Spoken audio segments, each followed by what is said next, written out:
Karibu sana kwenye Fikra Sahihi, mahali tunapovunja vizuizi vya mawazo, tunafungua upeo wa fikra na kukupa njia sahihi za kujenga utajiri na uhuru wa kifedha. Kabla ya kuanza, tafadhali subscribe, like, comment na share ili tuendelee kukuletea elimu muhimu inayobadilisha maisha. Leo tunachambua moja ya nguzo muhimu kwenye kitabu Rich Dad, Poor Dad. Nguvu ya uwekezaji, The Power of Investment. Hii ni kanuni iliyowatengeneza mamilionea wengi, lakini pia imewaacha nyuma wale wanaoipuuza. Tutazungumzia nguvu kuu 5 za uwekezaji ambazo ukizitumia zitabadilisha maisha yako. 1. Uwekezaji ni njia ya kuongeza utajiri. Katika Rich Dad, Poor Dad, Rich Dad anasema mishahara ina mipaka, lakini uwekezaji hauna. Kazi hukupa kipato cha leo, lakini uwekezaji hukupa kipato cha kesho na miaka ijayo. Mfano, mtu anayefanya kazi benki ana mshahara mzuri, lakini bila kuwekeza hatabadili maisha yake kwa miaka mingi. Lakini mtu anayenunua shamba dogo leo na kuligawa viwanja baada ya miaka miwili, anaweza kupata faida kubwa bila kutumia nguvu zaidi. Ushauri wa fikra sahihi.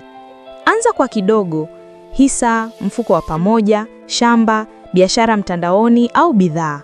Uwekezaji hauhitaji mamilioni, unahitaji hatua ya kwanza. Ukipuuzia, utaendelea kutegemea chanzo kimoja cha kipato, na tukio dogo kama ugonjwa au kupunguzwa kazi linaweza kukutikisa vibaya. 2. Uwekezaji hufanya fedha ifanye kazi badala yako.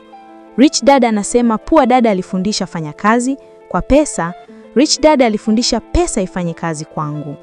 Mfano, ukihoji hisa, biashara au nyumba ya kupangisha, unapata kipato hata ukiwa umelala. Mapato yanaingia bila kukimbizana na mabosi wala kuhangaikia masaa ya kazi. Ushauri wa fikra sahihi. Chagua eneo unaloelewa. Kama ni hisa, jifunze. Kama ni mali, chunguza maeneo ya makuzi. Uwekezaji bora ni ule unaofahamu. Ukipuuzia, utabaki kwenye mzunguko ule ule wa kazi, nyumbani, bili. Miaka ikipita utagundua kwamba umefanya kazi sana bila kujenga chochote cha kudumu. 3. Uwekezaji hupunguza hofu na kuleta uhuru. Hofu ya kufukuzwa kazi au kushindwa kulipa bili huwatesa wanaotegemea chanzo kimoja cha kipato.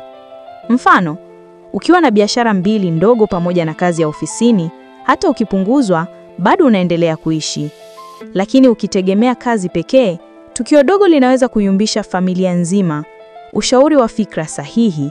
Uwekezaji hauhitaji kuwa mkubwa, lengo ni kuwa na angalau chanzo kimoja cha ziada cha mapato. Ukipuuzia, utaishi kwenye hofu ya kesho, na hofu hiyo ndiyo inayowazuia watu wengi kufikia mafanikio. 4. Uwekezaji hufundisha ubunifu na kuona fursa. Watu wengi hawaanzi kuwekeza kwa sababu wanagoja pesa zikue, lakini uwekezaji unahitaji fikra kukua kwanza. Mfano, wengi walio na nyumba za kupangisha hawakuanza na mamilioni.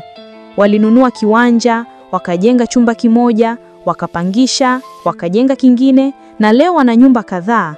Ushauri wa fikra sahihi. Akili yako ndio mali ya kwanza. Soma vitabu, fuatilia elimu na ongeza maarifa. Uwekezaji huanza kichwani kabla haujaanza kwenye pochi. Ukipuuzia, utaendelea kusema fulani ana bakti, bila kuona kwamba bakti huja kwa walio tayari. 5. Uwekezaji hutoa urithi wa kifedha. Uwekezaji hukuwekeza kuacha kitu kinachoendelea kuingiza faida hata baada ya wewe kuondoka duniani. Mfano, nyumba ya kupangisha inalipa vizazi vijavyo. Hisa zinatoa faida, biashara inaweza kuendelezwa. Huu ni urithi wa thamani kuliko mali isiyotoa kipato. Ushauri wa fikra sahihi. Fikiria mbele. Kila uwekezaji unaofanya leo unawasaidia watoto na wajukuu zako kesho. Ukipuuzia, kila kizazi kitakuwa kinaanza upya badala ya kuendeleza misingi uliyoiacha.